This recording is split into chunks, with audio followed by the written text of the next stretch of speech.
Hello, Oven Man here, and in today's video, we're going to be replacing this regular faucet, or I guess some people call it a hose bib here, with a frost-free variation here. Now, a frost-free faucets, try saying that a couple times fast, they shut off in the back here. So we got a 12-inch frost-free faucet here. So like I said, it shuts off at this end. Of course, you turn it on at that end, but it shuts off all the way back inside your house, in theory, right, Evan? It's all the way back inside your house. So you got 12 inches there where it is shut off. And in theory, it's also got an anti-siphon on, so whatever water in there, if you take the hose off, should drain out. And you shouldn't have any water in there, one. That way it will not freeze. Now, of course, for this one, it shuts off right here. So you have water up until this point, and it can potentially freeze. Surprisingly, somehow, it has not frozen on this house yet. I don't know how. It just gives you an idea, I guess, of how much heat is coming out of here, I'm assuming, which, of course, we are insulating, and hopefully that'll take care of that heat problem and might actually create another problem with freezing. So we're going to fix that here this episode. We're going to take this old one out and put that one in. Okay, well, this should be a relatively quick job. Here's the tools we should need for this job here, by the way. We got both an outside and an inside pipe cleaner. Of course, I got the inside one on an impact there, nice and lazy and easy that way. We're going to need some lead-free solder paste and a brush to apply that with. And, of course, some solder to go with that. And then also, in my case, I'm going to think a small pipe cutter is going to do the trick here. I don't think I have room for the big pipe cutter, so small one will hopefully get in there. And then we got a couple extra pieces here too. Ball valve, we're going to be putting that one in. New shutoff. The old shutoff does leak if you turn it. And then if we need to have one, I got an extra coupler and a little piece of pipe here as well. I don't know if we'll need that or not, but in case we do, I have it. Now up here, Evan, is where the pipe goes out of the house, so you can see it going through the floor joist there. And there's actually a double, so there's a joist here, Evan, and then there's another joist there, and then we finally get to the outside. So hopefully, I'm hoping, Evan, that 12 inches will get us into here somewhere. And we got this 45 degree. So we're going to cut the 45 degree off either here, or I might go upstairs and try to cut it off behind this one here yet as well. I'm not entirely sure, Evan, or what I might be able to do too, Evan, if I cut this off, I might be able to push the whole piece out and cut it off outside. We'll see once. Not entirely sure on that one. Here's the old leaking ball valve. We're going to get rid of that. And I'll probably cut it off right in here some of it. We'll solder the new ball valve on. And then we'll just solder this piece of pipe on with it here. And hopefully, like I said, we might need a coupler in here. I'm not entirely sure yet. We'll find out. Okay, we're going to go ahead and cut the pipe here just before the valve. Also got a bucket down here just in case. There shouldn't be much water in here. I don't want to take a chance. So you want to tighten this down just a little bit. Go around. You don't want to tighten this down too much at once, everyone, otherwise you'll deform the pipe. So just a little bit at a time. Take your time.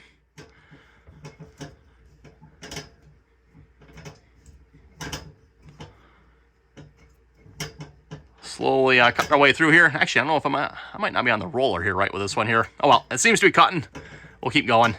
I just realized, we're not quite on the roller right here. If you notice, pipe should be rolling right there. We're rolling a little bit to the back. Oh, well, shouldn't matter.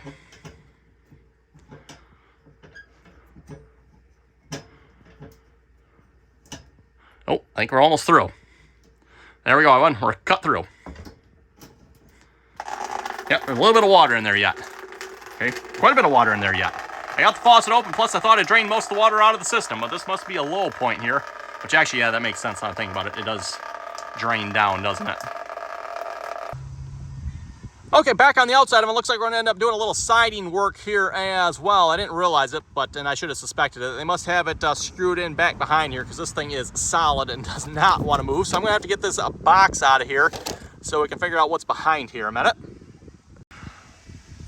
Okay, and exactly what I was hoping for, Evan. Once we got the screws out, we were able to slide it out here just a little bit, and then hopefully I can get my cutters in here. We'll just cut it off right from the outside. That way we save as much of the pipe as possible because, again, I don't know how much I'm going to need here, so we'll just cut it off right there. If you wanted to, I suppose you could desolder it as well, but the heck with that.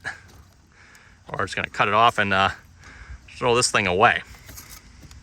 Nothing wrong with using a faucet like this inside of them, but you don't, at least in the northern countries here, which actually I think, someone in the comments, correct me if I'm wrong, I think this pretty much extends all the way down to like Florida. You pretty much want to have some sort of frost-free faucet, everyone.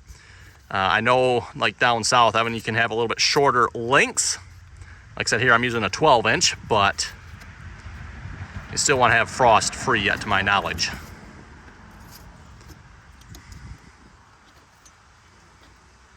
Which, how they've gotten away with this all these years, I don't know of. And there we go. Okay, now we'll pull that back inside the house. Okay, then we'll go ahead and slide that piece out. There we go. And I'm not sure how much of this we'll need, but we'll need at least some of this piece here. Okay, it doesn't look like it quite fits here, so we're going to have to make the hole just a little bit bigger. It's so close to it, like it wants to go in, but not quite. So, oh well. Okay, one hole drilled larger. And also looking at this, I don't know if you can see up in there, the holes are going at a slight of a up angle, which is what you want. You want to have it inclined up, so when you shut the water off, it will drain out. Now this looks like it might almost be too much of an angle. Again, I don't know if you folks can see in there or not. Yeah, there we go, man. Hopefully you can see that now. Like I said, they are at quite a bit of an angle up. Almost might be too much, but we'll see if that'll work or not. Well, I was hoping that would stick through a little more than that, so I might end up having to actually solder this piece on outside and stick it through, and I don't know if I'm going to be able to get those angles through or not. So that might be where that coupler comes in handy. I might have to put like a little 6-inch piece on that coupler there and then get it the rest of the way. I think that's, yeah, looking at that, I think that's what we're going to have to do, because I don't think there's any way these are going to go through with that faucet, I don't think. We could try, but I don't think so. Okay, like I was saying inside of it, we're going to solder these two pieces together here first. So we got a little longer piece on there. And again, I don't know if we're going to be able to get that through there. If not, we'll cut it one more time, everyone, throw a coupler in there, and then we can connect it back together. So to start, everyone, we need to clean both ends. So of course, we got the outside one for this part here. And let's see if I can do this. There we go. So give that a couple turns on there. Make sure you get that nice and clean. And even if you have brand new copper when you want to do this, and you'll notice it really is going to shine it up. Might even do a little more yet, because this copper is just a little dirty.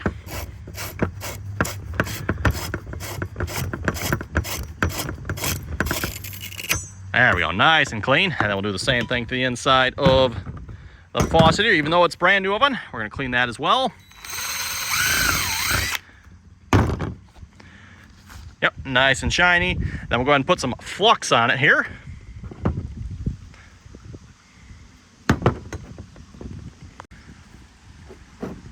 Grab a brush there, inside and outside.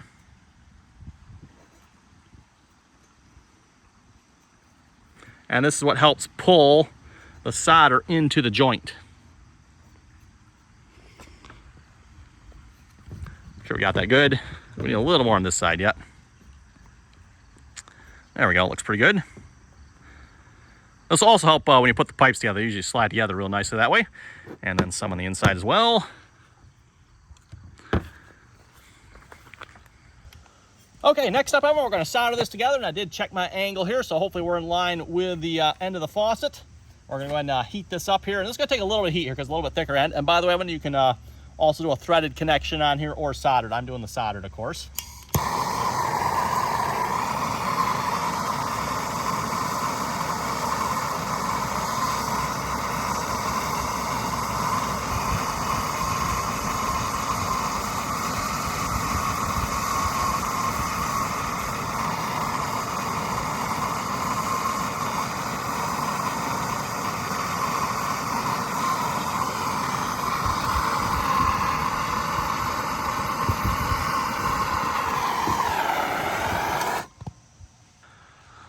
Okay, there we go, and all nice and soldered up. And what I like to do, I like to heat from one end and apply my solder from the opposite end. When you can apply the solder from the opposite end, you know the whole thing should be hot enough, and it will usually pull the solder towards the heat and give you a nice, hopefully uniform solder joint. You can see that is the side where I was applying the solder. And I did stick it a little on this side here as well, but it looks like, I think we're looking pretty good at one. Now let's see if we can get this in the house. And when you're done, everyone, once it's cooled off a little bit, by the way, speaking of cooling off, do not quench it, everyone. Just let it cool off naturally. And when you're done, make sure you wipe and clean it off. You don't want to leave any of that solder paste on there, which is probably what happened with some of this spots here, by the way, as well. They've left the solder paste, and then it kind of turns green and corrodes like that. Okay, I ended up cutting that piece off. Of course, I cannot get it in the house with that angle piece on, so I just cut it off about 6 inches there, so that should at least get us inside the house and a nice, easy spot to solder. Now I'm looking at lining this back up. I put this box back on that was on here of this trim piece, and if I push this all the way in, everyone, I guess we clear. It's not the greatest on. I wouldn't mind having it out like another 1/2 inch here or so, and I was hoping this new faucet would do that, but I guess I can always put the adapter piece back on there as well, or see if I can get some more blocks or something back there. That might be another option. Trying to look at this oven. It's kind of hard to tell without the siding on. Actually, I guess let's put the siding on. Hold on. Actually, that is better than the old faucet was. We might be okay with that, I think, everyone. There is like the beauty cover that goes over this yet as well. So it's going to come out just a little bit more, but that might be okay. That would be a little more ideal in my opinion, having it out a little bit further. That way, like a watering can or something, you get it under there. Well, I've been looking at this. I was going to put a coupler here, and I might regret this decision because it is a little close to the outside wall. But I think I'm going to put the ball valve up here. That way it's up in the ceiling. Otherwise with the pipe, it's hanging down here. The ball valve's hanging down. Of course, basement is not particularly a tall ceiling. So this puts that ball valve up just a little bit higher, and I kind of like that. Like I said, it might not be the greatest spot for it as far as proximity to the outside, but I think I'm going to try that one. So we're going to put the ball valve up there, and then I'm going to put the coupler there. Okay, we got the ball valve soldered on it. That was kind of an all hands on deck. Had to have someone help me hold the ball valve in place because I just wanted to swivel down, right? Didn't want that happening while I soldered it. And of course, yeah, up there, not a fun spot to solder. Anyway, I got the next piece ready to go on. So we got that end cleaned and fluxed. I need to flux up inside the ball valve there yet. It is clean. I just need to flux it. And then on the other side of this pipe too, I got a coupler. Which if you notice the little dent, hopefully I don't know if it'll focus, that little dent there that's in as far as the copper pipe will go. And then I need to clean and flux this end yet, and we'll be ready to solder.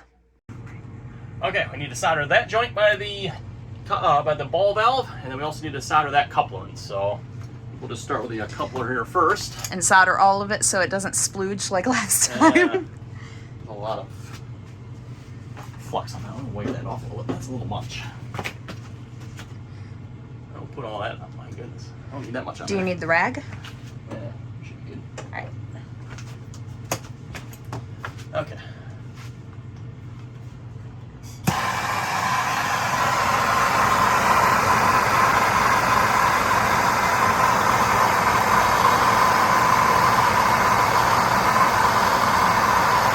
See if we do both at the same time. Maybe.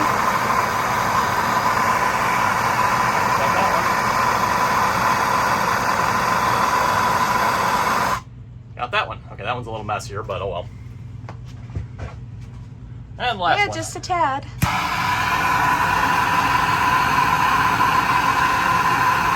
course, you want the ball valve open when you do this. Do not close it. Why?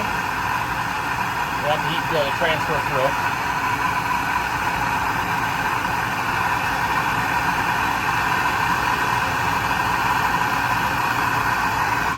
Why is it important that it's open?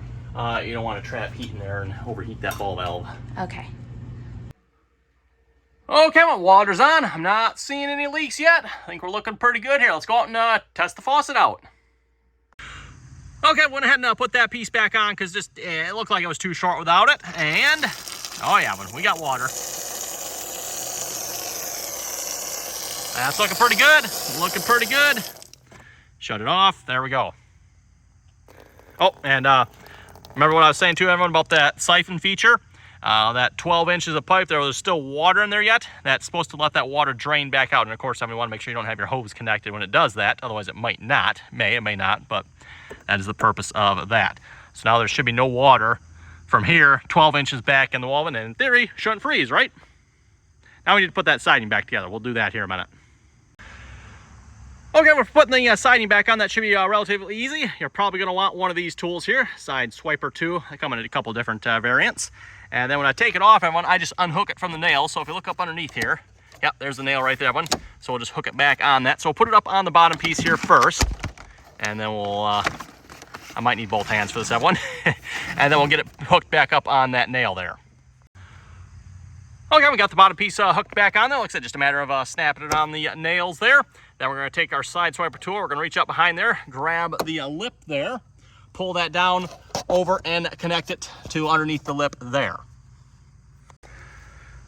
And double check, make sure you're all snapped on good. Yep, there we go. I think we're looking pretty good on one. Looking pretty good. Now we just need to put this beauty cover back on here, and we are done. Let's see, I forget, does that go on the inside or outside? I think it goes on the inside, right? Or outside? There we go, goes on the inside.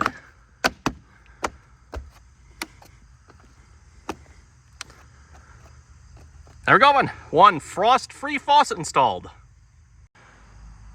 Okay, there we go, man. Thanks for watching. You folks have any comments or questions about this, be sure to throw them down below. Also, down in the description, by the way, you can find links to my Instagram and Facebook and all that good stuff. Also, if you'd like to help support the channel, Patreon down below as well. With that, thanks for watching, and until next time.